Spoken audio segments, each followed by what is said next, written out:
ஆண்டவராகிய இயேசு கிறிஸ்து நாமத்தில் உங்கள் யாவருக்கும் என்னுடைய அன்பின் வாழ்த்துக்கள். எல்லாரும் எப்படி இருக்கீங்க?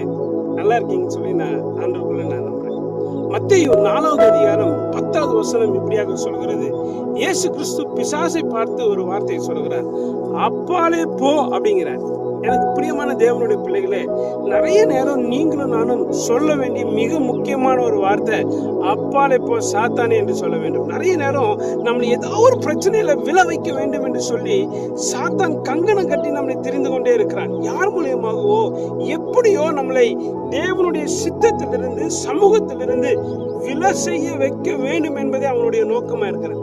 ஆனா நீங்களும் நானும் செய்ய வேண்டிய ஒரு காரியம், கிறிஸ்து இயேசுவினுடைய வார்த்தைகளை நம்ம இருதயத்துல சுமந்து கொண்டு எப்போதும் ஜாக்கிரதை உள்ளவர்களா இருந்து சாத்தான் வைக்கிற ஒவ்வொரு கண்ணியிலையும் அகப்படாமல் அப்பாலே போ சாத்தானே என்று சொல்லி அவனை விரட்டி அடிக்க வேண்டும். வேதம் ரொம்ப தெளிவா சொல்லுங்க, அவனை எதிர்த்து நில்லுங்கள், அவன் ஓடி போவான். இயேசுவும் வார்த்தையினால் எதிர்த்து நின்னான், அவன் ஓடி போனான்.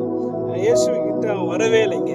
எனக்கு பிரியமான தேவனுடைய பிள்ளைகளை, உங்க வாழ்க்கையிலும் நீங்க அப்படிப்பட்ட ஒரு நல்ல ஒரு தைரியமான ஒரு நிலைமைக்கு நீங்க வரணும். பிசாசின் கிரியைகளை கண்டு பயப்பட வேண்டிய அவசியமே இல்லை. கர்த்தர் உங்களோட கூட இருக்கிறார், அவருடைய வார்த்தை உங்களோட கூட இருக்கிறது. எடுத்து நில்லுங்கள், கர்த்தர் உங்களுக்கு பெரிய காரியங்களை செய்வார். God bless you. ஆமென்.